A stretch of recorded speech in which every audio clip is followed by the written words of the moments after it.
আসসালামু আলাইকুম, welcome to my channel cooking by Tania Mohammad. আজকে আমি আপনাদের মোমোর রেসিপি করে দেখাবো। আমার রেসিপি যদি ভালো লেগে থাকে অবশ্যই আমার চ্যানেলকে সাবস্ক্রাইব করবেন, বেল আইকনে ক্লিক করুন, লাইক দিয়ে আমার পাশে থাকবেন। চলে যাই মূল রান্না। এখানে আমরা চিকেনের বেস্ট পিস আর লেগ পিস নিয়েছি, হাড় ছাড়া। এগুলোকে আমরা আধ ভাঙ্গা করে কিমা করে নিব। দেখতেই পারতেছেন ব্লেন্ডারের জারে কীভাবে কিমা করে নিয়েছি। এখন পেঁয়াজ কুচি করে নিচ্ছি, সাথে কাঁচামরিচও কুচি করে নিব। এখানে নিয়েছি আমরা মজরেলা চিজ, এগুলোকে আমরা গ্রেট করে নিব। পেঁয়াজ কাটা হয়ে গেছে, এখন আমরা ব্লেন্ডারের ঝাড়ে দিয়ে দিলাম। সাথে আমরা 2টা লেবুর খোসা দিয়ে দিচ্ছি।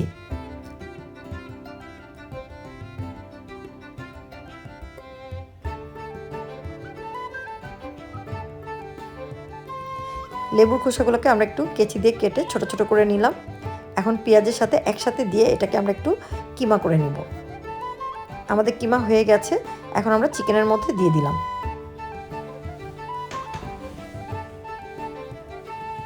আদা রসুনের পেস্ট দিতেছি 1 টেবিল চামচ। এটা আদা পেস্ট 1 টেবিল চামচ দিয়েছি। এখন রসুন পেস্ট দিব 1/2 টেবিল চামচের মতো।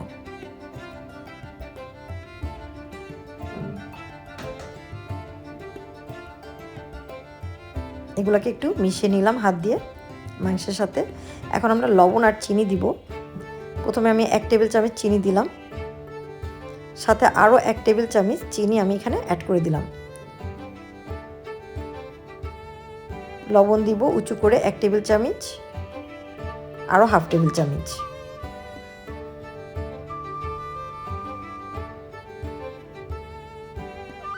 এগুলোকে ভালো করে আমি এখন মিশিয়ে নিব। সাথে দিয়ে দিব গোলমরিচের 1 টেবিল চামচ, আরও 1/2 টেবিল চামচের মতো। চিকেন পাউডার দিব 2 টেবিল চামচের মতো।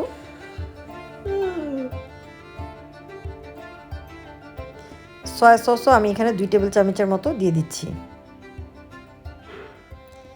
এগুলোকে ভালো করে মিশিয়ে নিব। কিছু লেবুর খোসা একটু আস্তে আস্তে রয়ে গেছে, সেগুলোকে তুলে ফেলে দিচ্ছি।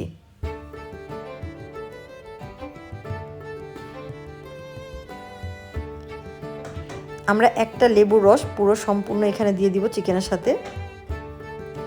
লেবুর রস, গোলমরিচের গুঁড়ো আর হচ্ছে আপনার লবণ, এগুলো আপনাদের স্বাদ মতো দিবেন।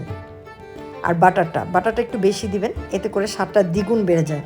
লেবুর রস, গোলমরিচের গুঁড়ো, চিলি ফ্লেক্স, আমি এখানে চিলি ফ্লেক্স দিব না যেহেতু বাচ্চারা খাবে। চিলি ফ্লেক্স, তারপরে হচ্ছে আপনার বাটার, এগুলো একটু বেশি পরিমাণ দিবেন, তাহলে স্বাদটা দ্বিগুণ বেড়ে যাবে। এগুলো আপনার স্বাদের উপর ডিপেন্ড করে।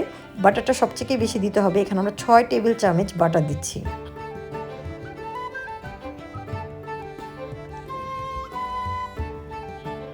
ভালো করে মিশিয়ে নিব চিকেনটার সাথে। এখন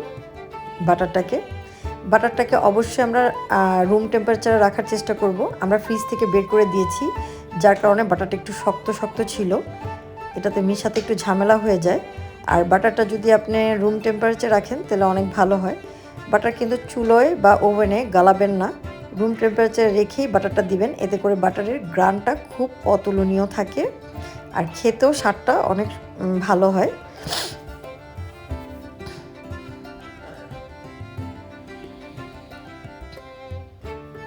ভালো করে মিশিয়ে নিচ্ছি বাটারের সাথে চিকেনটাকে। এই মোমোটা অবশ্যই আপনার বাসায় ট্রাই করবেন। ট্রাই না করলে বুঝতে পারবেন না। Best momo is ever. আর এই বাটার মোমোটা হচ্ছে আপনার কি বলা যায়, যে কোনো 5 স্টার হোটেলেও মনে হয় না আপনারা এই টাইপের মোমো খেয়েছেন। এখন আমরা মোমো শিট নিয়েছি। মোমো শিটের চারোপাশে আমরা পানি দিয়ে দিছি। আর আমাদের কিন্তু চিকেনের পুরটা হয়ে গেছে, ওই চিকেনের পুরটা দিয়ে দিয়েছি। আর সাথে এখানে মজরেলা চিজও দিয়ে দিয়েছি। দিয়ে এক পাশ থেকে কিভাবে চেপে চেপে আমরা মোমোটাকে তৈরি করতেছি সেটাই দেখাচ্ছি। অনেকেই হয়তো মোমো তৈরি করতে জানেন, তারপরও আপনাদের সুবিধার্থে অনেকে আবার নাও জানতে পারে, সেটার জন্য আমরা দেখিয়ে দিচ্ছি। কুচিগুলো দিয়ে দিয়ে মোমোটাকে শিথিল করে দেওয়া হয়েছে। আবার এই যে মোমো শিট নিয়েছি, চারপাশে আমরা পানি দিয়ে একটু ভিজিয়ে নিয়েছি। তারপর এখন চিকেনের পুর দিব।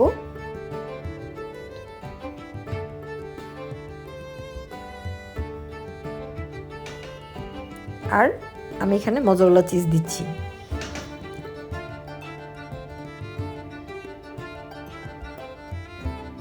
এক পাশ থেকে ধরে কিভাবে কুচিগুলো দিচ্ছি সেটাই দেখিয়ে দিচ্ছি।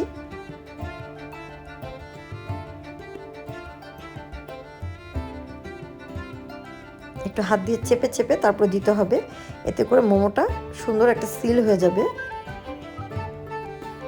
এভাবে করে আমরা সম্পূর্ণ মোমো তৈরি করে নিয়েছি। আমাদের সম্পূর্ণ মোমো তৈরি করা হয়ে গিয়েছে। কিছুটা আমরা অন্থনে সেভ করেছি আর বাকিটি সব মোমো সেভ করেছি। এখন মোমোটা কিভাবে স্টিম করব সেটাই আমরা দেখাবো। এখানে আমরা একটা ফ্রাই প্যান নিয়ে নিয়েছি, চুলোর জালটা মিডিয়াম করে দিছি।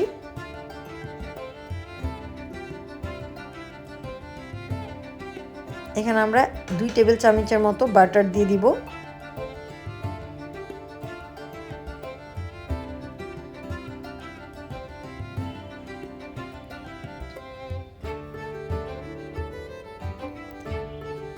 বাটারের সাথে অবশ্যই আপনারা 1 টেবিল চামচের মতো তেল দিয়ে নেবেন। নর্মাল যে বাসায় তেল থাকে সেই তেলটা দিয়ে নেবেন, এতে করে বাটারটা পুড়বে না আর মোমোটাও কালো হবে না। এখন এক এক করে প্রত্যেকটা মোমো আমরা বিছিয়ে দিব।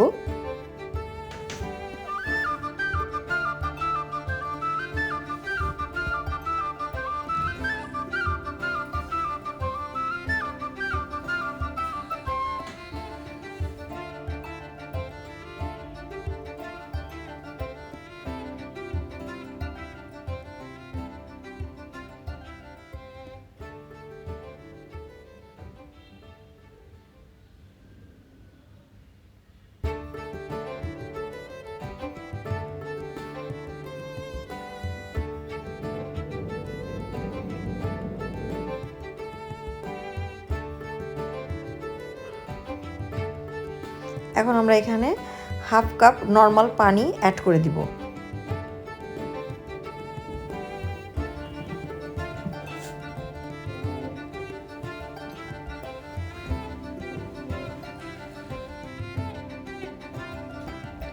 এখন আমরা ঢাকনাটাকে দিয়ে ঢেকে দিব আর ঢাকনার মধ্যে যে একটা ছিদ্র আছে সেটাকে একটা কাঁচামরিচ দিয়ে সিল করে দিব। 15-20 মিনিটের জন্য আমরা অপেক্ষা করব।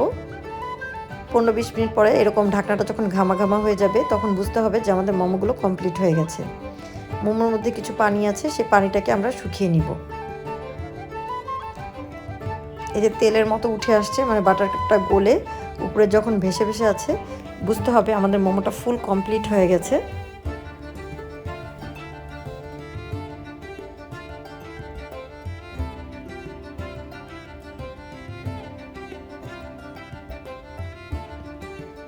এখন আমরা একটা সার্ভিং ডিশে মোমোগুলোকে তুলে নিব।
মোমোটা আমরা ছিঁড়ে দেখাচ্ছি যে কেমন জুসি আর কেমন হয়েছে দেখতে ভিতরে।